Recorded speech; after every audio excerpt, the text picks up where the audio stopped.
सभी को नमस्ते। हम ईशावास्य उपनिषद के ऊपर चर्चा कर रहे थे। हमने पीछे ईशावास्य उपनिषद के ऊपर ईशावास्य उपनिषद के ऊपर विचार किया था। अब हम ईशावास्य उपनिषद के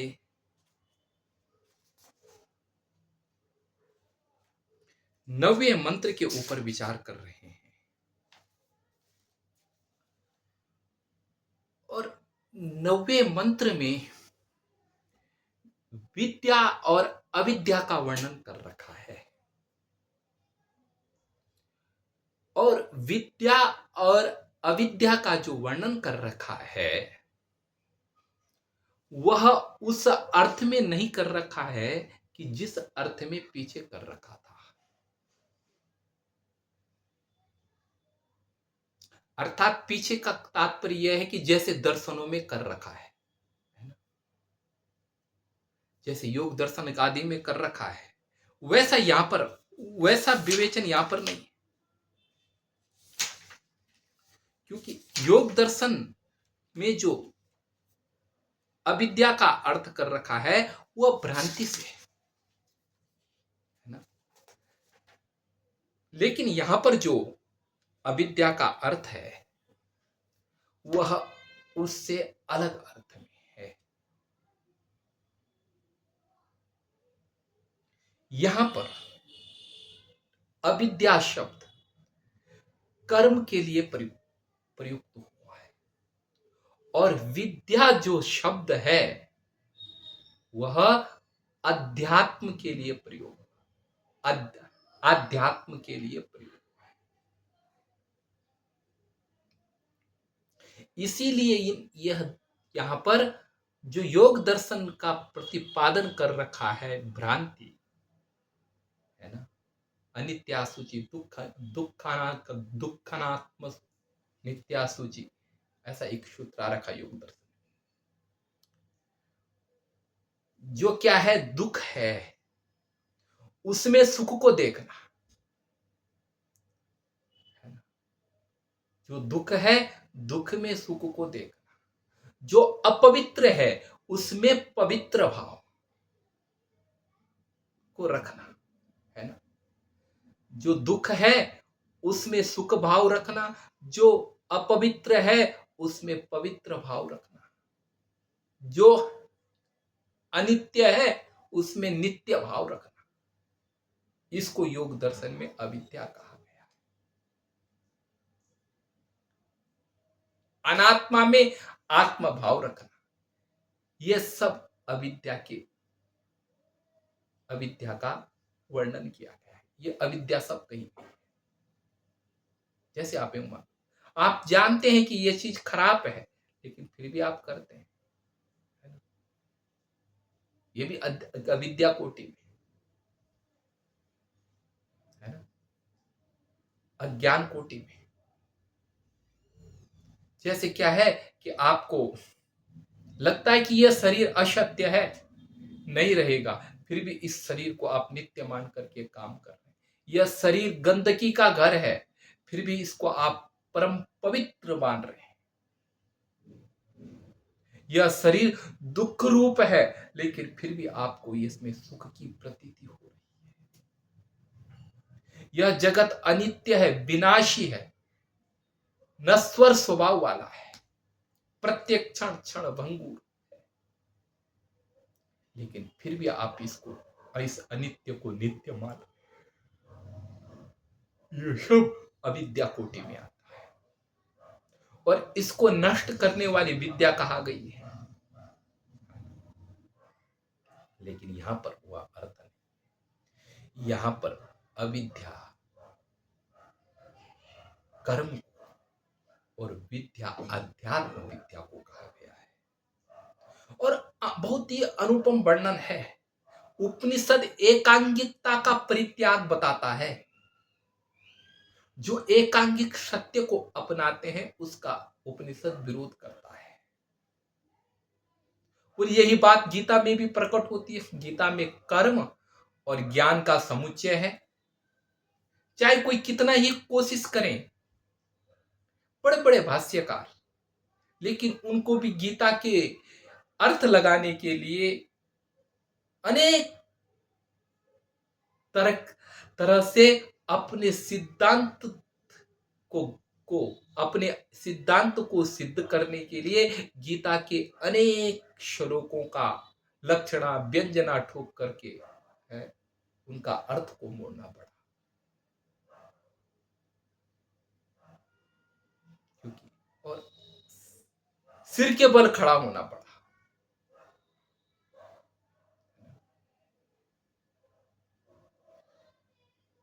बहुत जगह वो विसंगतियां दिखाई देती है। श्लोक कुछ कह रहा है, उनका भाष्य कुछ कह रहा है।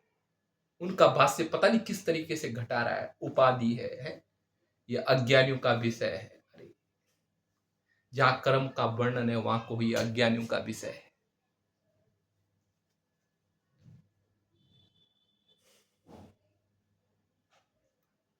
ऐसे ऐसा बहुत जगह उनको खींचातानी करनी पड़ी। लेकिन उपनिषद कर्म के साथ में यहां ज्ञान योग का समुच्चय बता रहे। बोला अंतम तमः प्रविशन्ति ये अविद्याम उपासते ततो भूय इव ते तमो याउ विद्यायाम रता। बोला अंतम तमः प्रविशन्ति,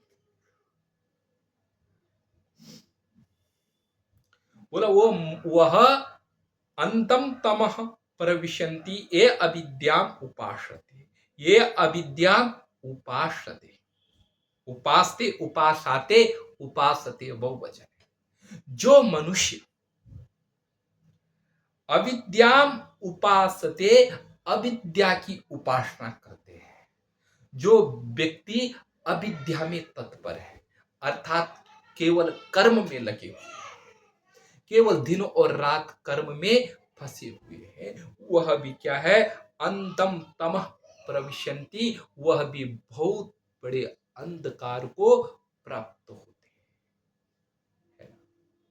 उनका जीवन भी आसक्ति में बंद करके है, फलासक्ति में बंद करके, भोगों में फंस करके, मोह में फंस करके 24 घंटा तनाव, टेंशन, चिंता उनको सताती रहती है, क्योंकि फलासक्ति है।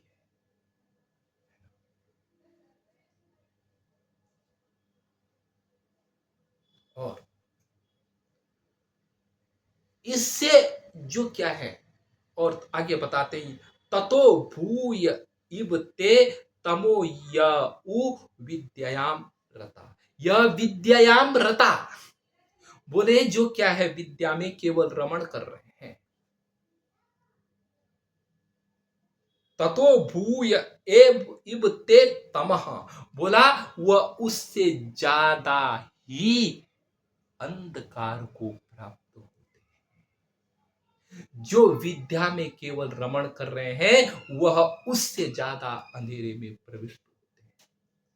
किससे? जो कर्म योग में लगे हुए हैं वे तो अंधकार, वो तो महान अंधकार को प्राप्त होते हैं, लेकिन उससे ज्यादा अत्यधिक अंधकार को प्राप्त वह होते हैं जो केवल अध्यात्म विद्या में लगे हैं, त्याग वैराग में लगे हुए हैं, अन्वेषण में लगे।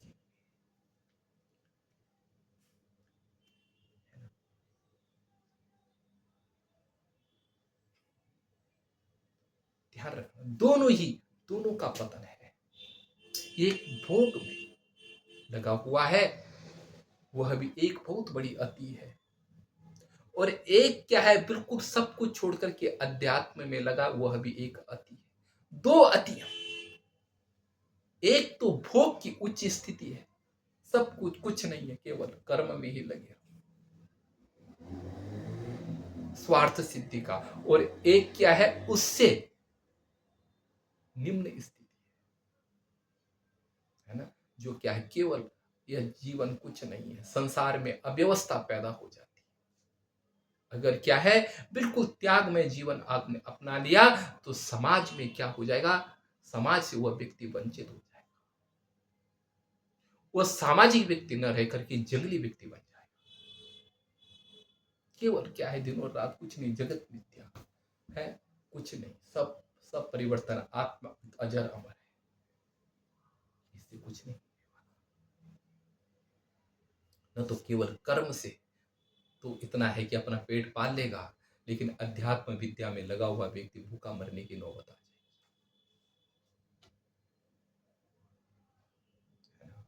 मध्यम मार्ग, अति है तुम,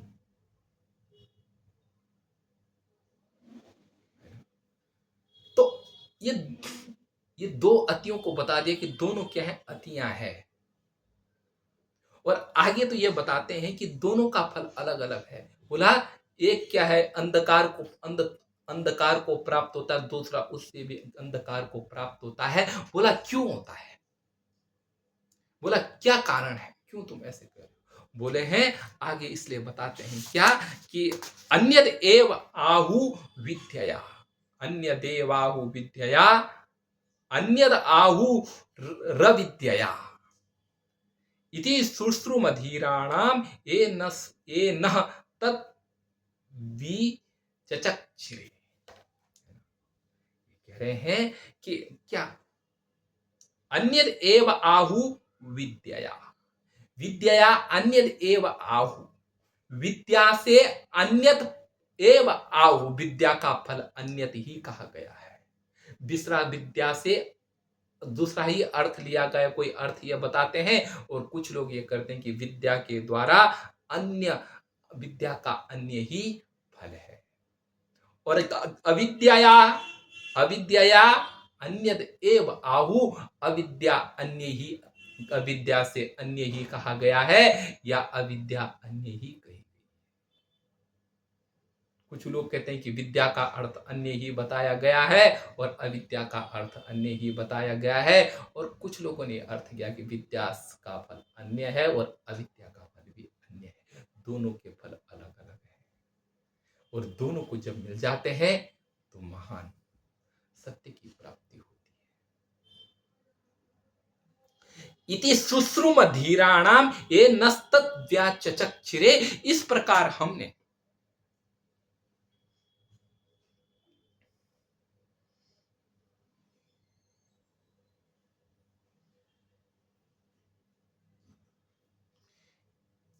ये नस्तद्व्यचचक्षिरे, इस प्रकार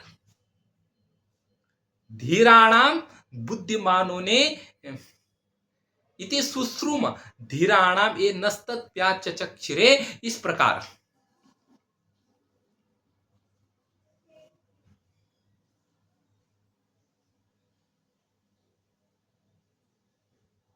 इस प्रकार क्या है, ये नस्तद्व्यचचक्षिरे, न न मने हम लोगों को, तत् व्याचक्षिरे इस प्रकार व्याख्या की गई है। किन्होंने की है, इस प्रकार हमारे लिए व्याख्या की गई है। और इति शुश्रुम धीराणाम, और इस प्रकार हमने बुद्धिमानों से इसको सुना है, इस प्रकार हमारे लिए इसकी ये व्याख्या की गई है और हमने इस प्रकार बुद्धिमानों से सुना है।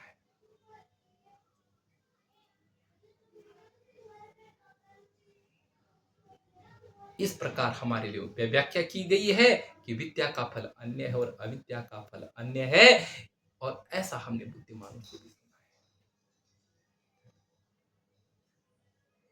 पर जो बता रखा वो भी कह रहे हैं कि हमने सुना है। किससे सुना है? अनादि परंपरा, सुरति परंपरा से आया है। वो भी क्या है, बीचचक्षिरे प्रयोग करें, सुश्रुमा प्रयोग करें, प्रोक्षे लिट अक्षणों परो। उन्होंने भी ये क्या है, उन्होंने भी, उनको भी यह पता नहीं कि कब ये बात किसी ने कही है। वो भी कह रहे हैं कि हमने ये सुना है और हमें भी इसका कोई पता नहीं कि कब से ये बात चल के आ रही है।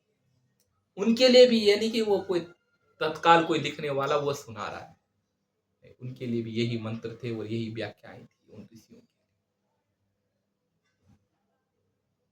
ये ऊपर मंत्र का अर्थ है ना, और नीचे ऋषियों की अपने कह रहे हैं कि हमने ऐसा सुना है जो ऊपर मंत्र में बताया है। ये तत्व विचार अनादि परंपराओं से, सुर्त परंपराओं से आया है। जब यह अंतिम किसी ऋषि के पास में आया होगा तब उन्होंने यह पंक्ति नीचे से जोड़ दी कि इस प्रकार हमने इसको सुना है। पता नहीं कब ये घटना घटी। तो अब ये बोलते हैं देखो इनका फल अलग है। देखो एक का फल हमने बताया था सांसारिक है और दूसरे का फल असंसारिक है। एक का फल इस जीते जी जीवन से है और एक का फल इस जीवन से अतीत जो पराचेतना है उससे है। पराचेतना पे स्थिर होने पर अगर देखा जाए तो त्याग वैराग्य प्रकट होता है, और सांसारिक जीवन को अगर मुख्य माने तो भोग मिलेगा और योग नहीं। तो ऋषि कहते हैं कि नहीं, ये दोनों अति हैं, मानव पतन की ओर जाएगा। स्वर्णिम ने मध्यम मार्ग का है, अरस्तु ने भी कहा। बोला क्या, इन दोनों को साथ साथ लेके चलो। अध्यात्म और कर्म मार्ग, भौतिक जीवन, इन दोनों मार्गों को साथ साथ लेके चलो। इससे क्या होगा, आगे कहते हैं क्या, विद्याम च यस्तद्वेदो भयम सह अविद्यया मृत्युम धृत्वा विद्यया अमृतम असुनते। प्यारा श्लोक बोला कि विद्याम च अविद्याम च यस्तत् वेदो भयम सह। बोले न तो विद्या और अविद्या इनको अलग अलग करके इनकी उपासना नहीं करनी, इन दोनों को साथ साथ लेकर के चलना है। क्या होगा इससे, एकांगिकता, सह सह सह साथ साथ त्याग। अब एक तरफा लग जाएंगे त्याग के ऊपर तो संसार छूट जाएगा, और एक तरफा अगर आप क्या है भोग की तरफ लग जाएंगे तो दोनों अंधकार की स्थिति है। दोनों का सहयोग आपस में मानव को महान बनाता है। बोला क्या होगा, बोला अविद्याम विद्याम अविद्याम च यस्तद्वेदो भयम सह। बोला अविद्या और विद्या को यस्तद उभयम वेद, यह बोला जो इनको दोनों को साथ में जानता है, साथ साथ जानता है। विद्या और अविद्या यह अलग अलग उपासना नहीं, जो इन दोनों को साथ साथ उपासना करता है, साथ साथ लेकर के चलता है, वह व्यक्ति, उस व्यक्ति के बारे में बता रहे हैं कि वह क्या है, अविद्या मृत्युम धृत्वा, वह अविद्या के द्वारा मृत्यु को पार कर जाएगा, अर्थात कर्म के द्वारा अकाल मृत्यु का परिहरण कर देगा, खत्म कर देगा। है ना, अकाल मृत्यु किसके कारण होती है, भोगों के अभाव के कारण। कितने लोग मर जाते हैं, खाने के लिए नहीं मिलेगा तो मर जाएगा जल्दी, शरीर रोग का शिकार बन जाएगा। इसलिए कर्म के द्वारा इस शरीर अच्छा कर्म करके, अच्छा भोग करके, है ना, इस शरीर को क्या है, इस शरीर भी स्वस्थ रहेगा, है ना। अविद्या के द्वारा मृत्यु को खत्म कर, अविद्या के द्वारा अपनी मृत्यु और सामाजिक जो अकाल है उस सब को खत्म करके, अविद्या के द्वारा अपनी अपनी मृत्यु, अकाल मृत्यु और सामाजिक अकाल मृत्यु को नष्ट करके विद्या अमृत अश्नुते, विद्या के द्वारा वह अमर जीवन में व्याप्त हो जाएगा। अशु व्याप्त होता, अविद्या के द्वारा वह अकाल मृत्यु को खत्म करके दीर्घ आयु को प्राप्त करके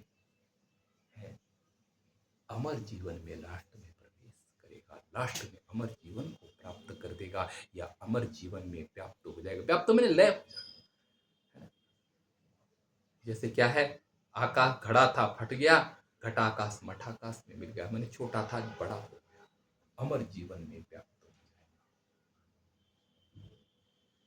है, या अमर जीवन को प्राप्त करते हैं। धातु नाम अनेक अर्थ, धातुओं के अनेक अर्थ हो सकते हैं।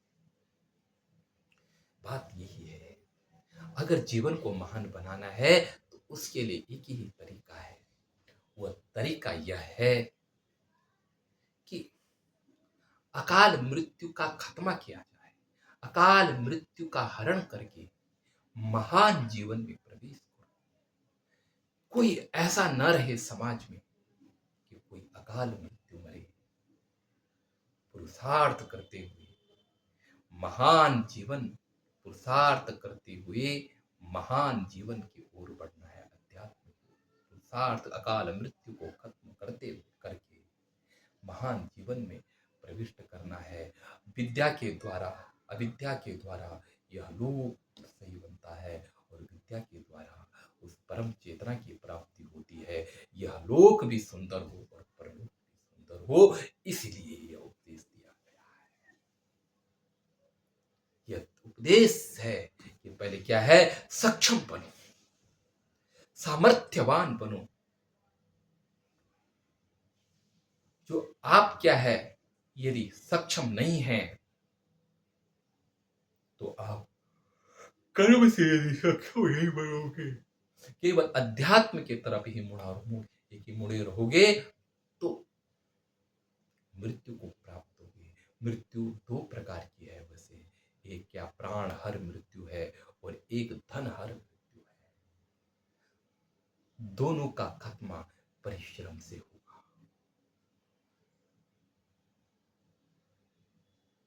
धन है, धन का अभाव भी तो एक मृत्युमय जीवन है। वह धन का अभाव भाव में परिणित हो, इसके लिए कर्म करना है। समाज में फैली हुई जो क्या है व्यापक गरीबी है, उसको खत्म करके, उसको खत्म करते हुए आगे बढ़ना है। दोनों को साथ में लेकर के चलिए। अथवा पीछे बताया था त्यागेन भुंजित, विद्या के अविद्या के द्वारा भोग और विद्या के द्वारा त्याग, त्याग और भोग। अविद्या के भोग से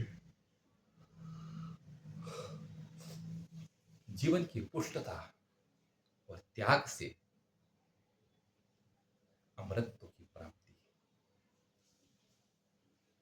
का वर्णन है। यह भी किया जा सकता है, व्यापक अर्थों में इसको ले रखा है। उपनिषदों के मैंने बताया था, वैदिक साहित्य में जो शब्द आ रखे हैं उनके एक अर्थ नहीं है।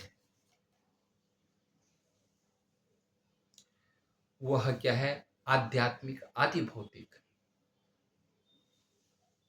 आध्यात्मिक आदि भौतिक आदि दैविक अर्थ से युक्त हैं सारे मंत्र। सारे अर्थ मंत्रों के दो दो अर्थ लगते हैं।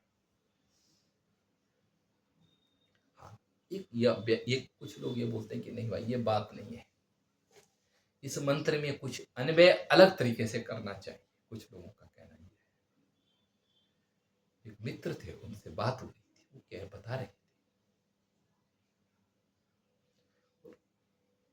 बता क्या रहे थे, मतलब बात होते होते होते होते होते होते ऐसी बात आई कि विद्या से तो अमर की प्राप्ति है, विद्या से मौत तो खत्म हो जाती,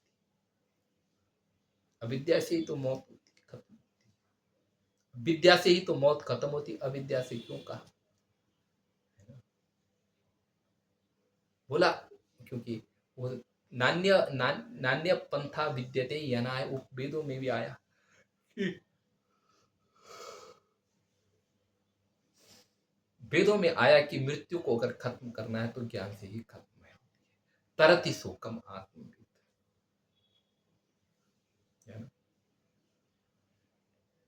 मृत्यु का खत्मा तो ज्ञान से है, तो कर्म से मृत्यु को खत्म करने की बात क्यों करें। तो वो लोग कुछ तब इसलिए एक ऐसा विचार भी है कि उनके लिए अविद्याया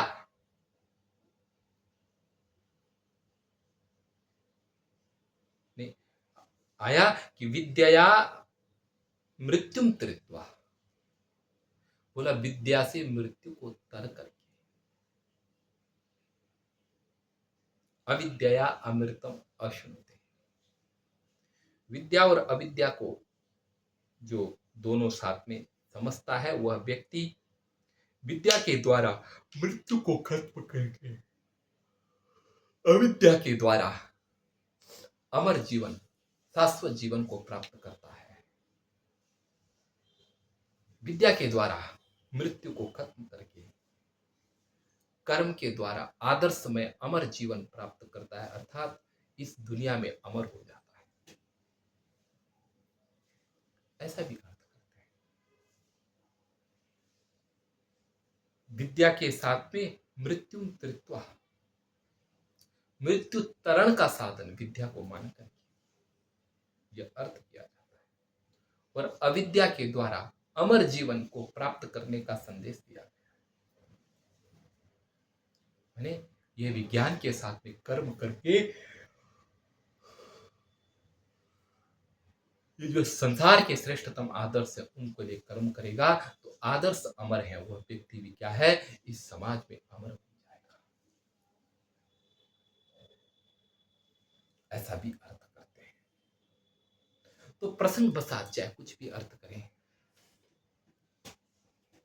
लेकिन उपनिषद का जो सत्य है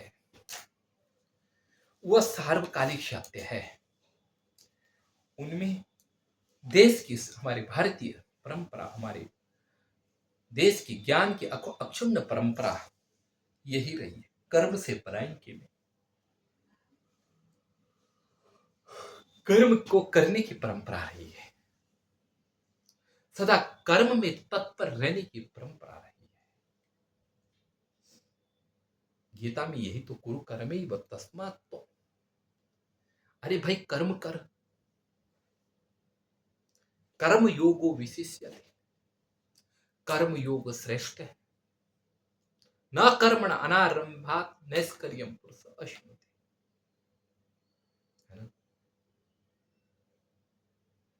कर्म योग का महाभारत में बहुत ही सुंदर वर्णन है, और उसका यहाँ और उसकी मूल भूमि यह उपनिषद है। इस उपनिषद से उस मूल भूमि का प्रतिपादन किया गया है। अतः इस उपनिषद को अपने जीवन में रख करके अब लेके चलना चाहिए। आप लोगों ने देख लिया, आप लोगों ने इसमें विचार कर ही लिया, सुन ही लिया है कि उपनिषदों में कर्म योग का वर्णन ज्ञान योग के साथ में है, और यह भी संहिता के अंतर्गत आने वाला उपनिषद है, जिसमें बहुत ही सुंदर तरीके से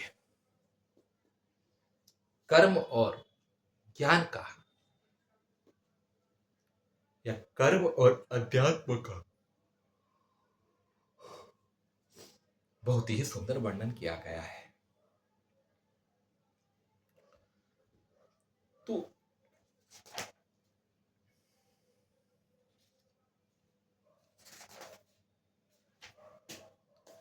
इतना नहीं, अगर आप इस उपनिषद के महान सत्य को समझना चाहते हैं तो इन बातों के ऊपर आप विचार करें। आपको भारत के जो गौरवमय ऋषि हैं उनका जो जीवन चरित्र है वह यही ग्रंथ है। उनके जीवन में आध्यात्मिकता है और कर्म निष्ठा है। स्वयं आचार्य शंकर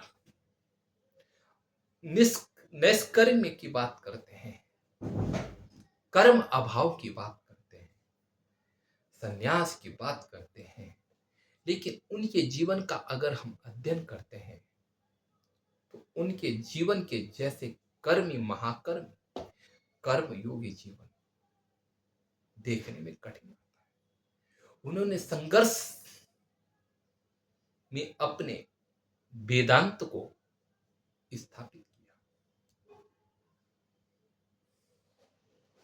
वो संघर्ष में अपने को तोलने वाले व्यक्ति हैं। इसलिए संपूर्ण देश के महानतम जो ऋषि हैं उनका चरित्र यही है, यह उपनिषद प्रतिपाद्य, गीता प्रतिपाद्य। तो अब हम इनके ऊपर आगे चर्चा करते रहेंगे, आप सुने। तो मैं अपनी वाणी को विराम देता हूँ। सभी को नमस्ते, शुभ रात्रि।